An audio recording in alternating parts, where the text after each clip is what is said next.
Hai guys, Assalamualaikum warahmatullahi wabarakatuh. Apa kabar? Mudah-mudahan sehat selalu. Jumpa lagi dengan aku Arif. Dan kali ini guys, kita akan mulai untuk rutin belajar buat teman-teman persiapan untuk CPNS tahun 2021. Dan kali ini kita akan ngebahas materi TWK rasa TKP ya. Jadi teman-teman silakan disiapkan alat tulisnya kalau misalnya teman-teman pengen nyatet-nyatet nanti informasi-informasinya apa aja. Dan teman-teman silakan disimak videoku sampai dengan selesai ya. Oke, seperti biasa sebelum kita ke informasinya, jangan lupa lah ya untuk klik dulu tombol subscribe-nya dan klik juga tombol loncengnya di sampingnya biar nanti kalian dapat notifikasi kalau aku udah upload video-video terbaru. Share juga videoku ke teman-teman kalian dan jangan lupa juga untuk follow akun Instagramku di @muhammadarifm. Sebelum kita lanjut, aku juga pengen rekomendasikan buat teman-teman semua yang lagi nyari bimbel online untuk persiapan di CPNS tahun 2021 nanti. Aku bisa rekomendasikan di situs bimbel belajar di jadicpns.com. Jadi teman-teman, aku udah cantumkan linknya di bawah buat teman-teman yang pengen bimbel dari sekarang persiapan ya, karena memang tahun lalu atau tahun kemarin itu belum berhasil dan teman-teman pengen belajar lagi lebih giat dari sekarang. Aku bisa rekomendasikan di sini. Dan ada kabar gembira buat teman-teman yang nantinya masukkan kode referral dunia CPNS. Nanti teman-teman akan mendapatkan diskon sebesar 27.000. Jadi yang awalnya harganya 126.000, teman-teman cukup membayar seharga 99.000. Jadi teman-teman silahkan mendaftar dan aku udah cantumkan juga linknya di bawah, langsung aja diklik ya. Oke, kalau udah tanpa berlama-lama lagi kita langsung aja ke soal yang pertama. Ini dia. Aksi unjuk rasa menolak kenaikan harga BBM berujung ricuh dan berakhir dengan tindakan anarkis. Fasilitas umum dan pertokoan mengalami kerusakan. Lalu lintas jalan raya mengalami macet akibat pembakaran ban mobil di badan jalan. Tindakan yang dilakukan oleh pengunjuk rasa tersebut memperlihatkan sikap yang tidak menjunjung tinggi nilai apa? A. Ketuhanan, B. Kemanusiaan, C. Persatuan, D. Kerakyatan, atau yang E. Keadilan. Teman-teman yang pengen mikir-mikir dulu silahkan di pause video aku, tapi kalau mau langsung tahu jawabannya langsung aja di play ya. Nah, ini kita bisa lihat ya, ada aksi unjuk rasa, kemudian ada tindakan anarkis. Nah, ini adalah tindakan yang bertentangan dengan sila ketiga, persatuan. Jadi ini adalah materi untuk 45 butir pengamalan Pancasila dan ada di sila ketiga ya. Sila ketiga itu punya 7 nilai, yang mana nilainya adalah seperti ini, kita baca sama-sama. Mampu menempatkan persatuan, kesatuan, serta kepentingan dan keselamatan bangsa dan negara sebagai kepentingan bersama di atas kepentingan pribadi dan golongan. Yang kedua, sanggup dan rela berkorban untuk kepentingan negara dan bangsa apabila diperlukan. Yang ketiga, mengembangkan rasa cinta kepada tanah air dan bangsa. Yang keempat, mengembangkan rasa kebanggaan berkebangsaan dan bertanah air Indonesia. Yang kelima, memelihara ketertiban dunia yang berdasarkan kemerdekaan, perdamaian abadi dan keadilan sosial. Yang keenam, mengembangkan persatuan Indonesia atas dasar Bhinneka Tunggal Ika. Dan yang ketujuh adalah memajukan pergaulan demi persatuan dan kesatuan bangsa. Maka tindakan anarkis itu udah jelas banget, itu bertentangan dengan yang poin pertama dan poin kelima. Ya, jadi ketika kita bertindak anarkis kayak ngebakar ban dan lain-lain, itu berarti kita udah nggak bisa menempatkan persatuan di atas kepentingan bersama gitu, karena itu udah membawa kepentingan pribadi dan golongan. Dan tindakan tersebut juga berarti kan nggak bisa memelihara ketertiban dunia kan. Dalam hal ini di dalam negeri sendiri juga udah nggak bisa dijaga ketertibannya. Maka itu melanggar sila dari sila ketiga. Kita ke soal yang kedua, ini dia. Vivi adalah anak yang berasal dari keluarga berada. Karena merupakan anak satu-satunya, ia sangat dimanja. Apapun keinginannya selalu dipenuhi oleh kedua orang tuanya. Suatu hari Vivi datang ke iBox dan membeli 4 buah iPhone 12 Pro Max 512 GB dengan varian warna yang berbeda. Saat ditanya oleh orang tuanya, ia beralasan membeli keempat warna itu agar bisa mengganti iPhone-nya bila ia sudah bosan dengan warna yang ada. Ya Allah, orang tinggal ganti case-nya doang ya. Mendingan beli case ini, beli iPhone dong 4. Sikap Vivi menunjukkan perilaku yang bertentangan dengan sila keberapa? A pertama, B kedua, C ketiga, D keempat, atau yang E kelima. Teman-teman yang pengen mikir-mikir dulu atau pengen ngejawab dulu, silahkan di pause video aku. Dan kalau kalian pengen tahu jawabannya, langsung aja di play ya. Nah, perilaku ini ya kita bisa lihat ini adalah perilaku yang boros. Jadi sikap si Vivi ini merupakan perilaku pemborosan. Yang mana perilaku pemborosan itu bertentangan dengan sila kelima. Ya, nah kita coba untuk ngeliat dan baca sama-sama apa aja sih poin atau nilai-nilai pengamalan Pancasila untuk sila kelima. Itu ada 11 poin ya. Kita baca. Yang pertama, mengembangkan perbuatan yang luhur yang mencerminkan sikap dan suasana kekeluargaan dan kegotong royongan. Lalu yang kedua, mengembangkan sikap adil terhadap sesama. Yang ketiga, menjaga keseimbangan antara hak dan kewajiban. Keempat, menghormati hak orang lain. Kelima, suka memberi pertolongan kepada orang lain agar dapat berdiri sendiri. 6. Tidak menggunakan hak milik untuk usaha-usaha yang bersifat pemerasan terhadap orang lain. 7. Tidak menggunakan hak milik untuk hal-hal yang bersifat pemborosan dan gaya hidup mewah. Jadi ini poin yang dilanggar oleh si Vivi ya. Berarti Vivi tidak sesuai dengan sila kelima karena dia tidak karena dia bersikap boros. Sementara untuk sila kelima itu kan tidak menggunakan hak milik untuk hal-hal yang bersifat pemborosan dan gaya hidup mewah. Lalu yang kedelapan, tidak menggunakan hak milik untuk bertentangan dengan atau merugikan kepentingan umum. 9. Suka bekerja keras. 10. Suka menghargai hasil karya orang lain yang bermanfaat bagi kemajuan dan kesejahteraan bersama. Dan yang ke-11, suka melakukan kegiatan dalam rangka mewujudkan kemajuan yang merata dan berkeadilan sosial. Jadi untuk yang sikap Vivi tadi, dia boros dan berlebih-lebihan itu bertentangan dengan sila kelima, poin ke-7 ya. Nah, teman-teman ini aku harapkan sih udah paham dan udah paham ya. Jadi ketika nanti soal-soal terapannya muncul, teman-teman tuh udah langsung bisa tahu gitu. Oh, ini sila ke-1, ini 2, 3, 4, dan 5 ya. Kita ke soal yang ketiga. Banyak perusahaan di Indonesia menyukai tenaga kerja asing. Hal tersebut dikarenakan tenaga kerja asing umumnya dikenal sebagai tenaga yang dapat bekerja secara rapi dan cekatan. Tentu saja akan memberikan dampak pada persaingan untuk mendapatkan kesempatan kerja. Persaingan di dunia kerja tidak lagi hanya antar tenaga kerja Indonesia. Persaingan juga terjadi antara tenaga kerja Indonesia dan tenaga kerja asing. Solusi untuk mengatasi permasalahan tersebut adalah A. Meningkatkan kompetensi tenaga kerja Indonesia melalui pelatihan. B. Melakukan pemerataan persebaran tenaga kerja sehingga memberikan kesempatan yang besar untuk bekerja. C. Mengganti sistem padat karya menjadi sistem berbasis mesin dan kontrol dinamik. D. Memperketat sistem dan prosedur perizinan kerja bagi tenaga kerja asing. Atau yang E. Menambah jam kerja bagi tenaga kerja Indonesia sehingga bisa meningkatkan profesionalitas di bidang pekerjaan yang sedang ia tekuni. Jadi di sini ada kasus di mana disebutkan ya kalau tenaga kerja asing itu lebih disukai di Indonesia oleh perusahaan karena memang alasannya adalah mereka itu dapat bekerja secara rapi dan cekatan. Solusinya apa? Ya. Nah, solusi di sini kita harus ngelihat apa sih permasalahannya. Pada kalimat kedua itu disebutkan alasannya, ya. Hal tersebut dikarenakan tenaga kerja asing umumnya dikenal sebagai tenaga yang dapat bekerja secara rapi dan cekatan. Nah, bekerja secara rapi dan cekatan ini lebih ke arah skill. Ya, makanya untuk solusinya kita harus menuju kepada permasalahan. Karena permasalahannya tadi adalah skill, maka solusi yang tepat adalah yang A. Meningkatkan kompetensi tenaga kerja Indonesia melalui pelatihan. Jadi jawaban untuk soal yang ketiga adalah yang A. Ya. Oke, kita lanjut lagi ke soal yang keempat. Ini dia.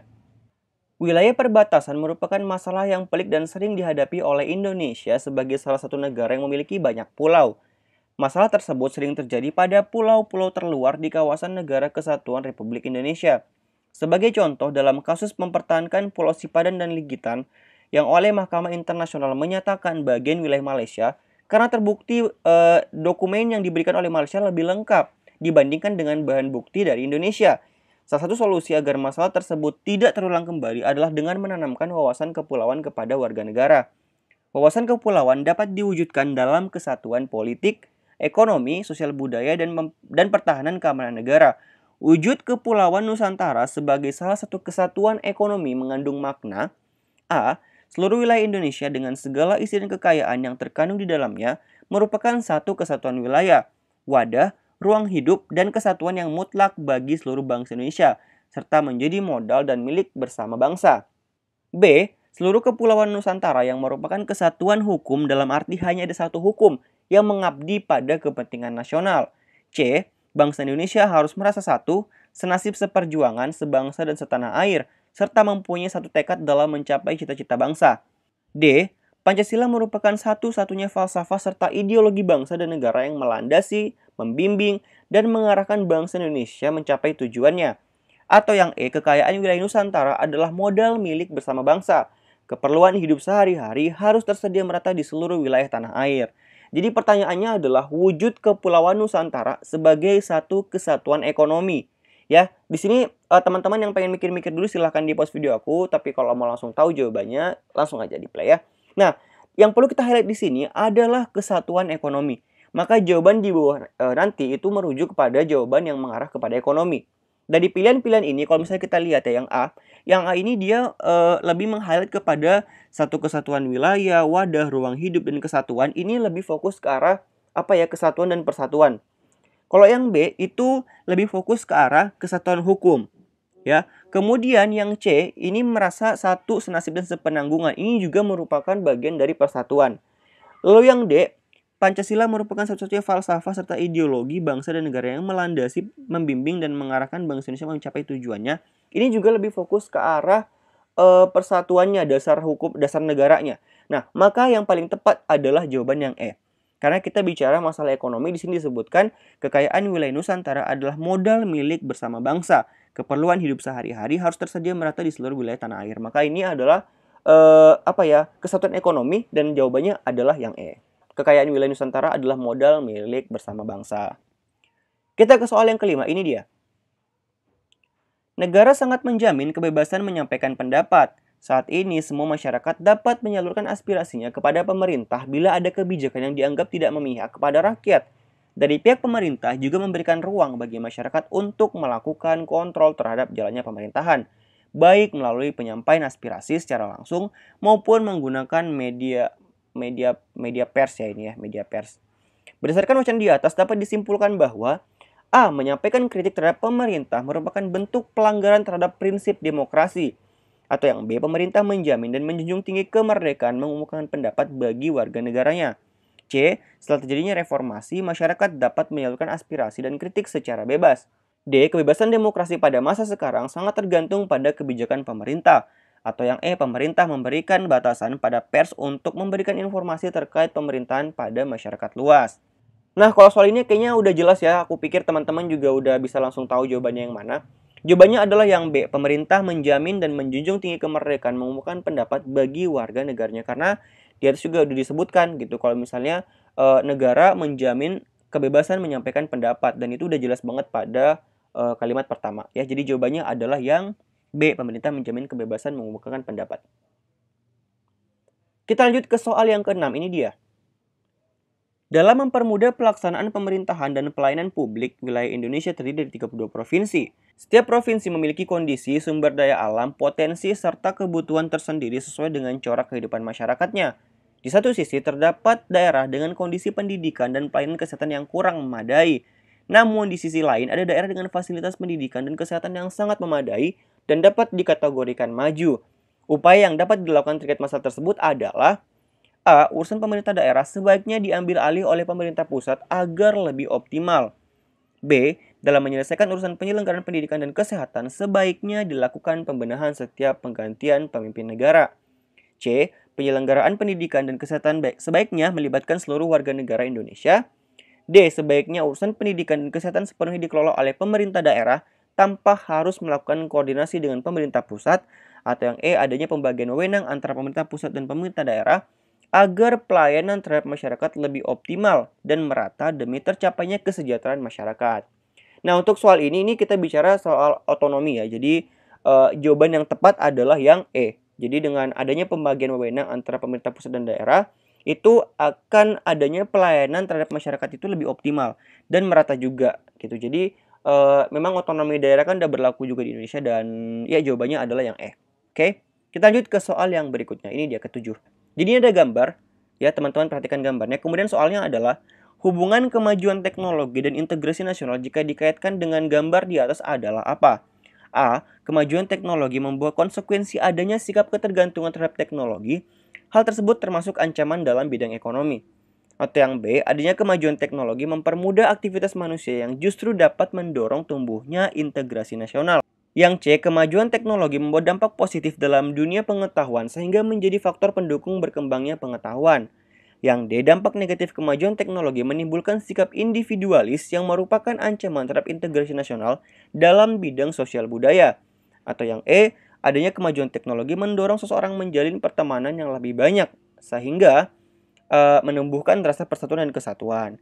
Jadi gambar ini kalau misalnya kita perhatikan ya, itu menunjukkan bahwa orang itu ketika sudah berhadapan dengan gadgetnya masing-masing, mereka itu akan sibuk dengan apa yang ada di depan mereka. Jadi cenderung ketika kita udah megang gadget, udah pakai buka sosmed dan lain-lain, manusia itu cenderung individualis. Dan itu merupakan salah satu ancaman atau dampak negatif dari kemajuan teknologi yang memang perlu diantisipasi ya. Jadi memang perlu ada edukasi bagaimana penggunaan teknologi agar bisa sesuai porsi gitu. Jadi untuk yang soal ketujuh ini jawabannya adalah yang D. Dampak negatif kemajuan teknologi menimbulkan sikap individualis yang merupakan ancaman terhadap integrasi nasional dalam bidang sosial budaya. Ya. Soal yang ke-8. Kementerian Kelautan dan Perikanan (KKP) di bawah pimpinan Bu Susi Pujiastuti kembali menenggelamkan 125 kapal pencuri ikan di 11 lokasi perairan Indonesia. Tindakan tersebut dilakukan dengan berkoordinasi dengan Satgas.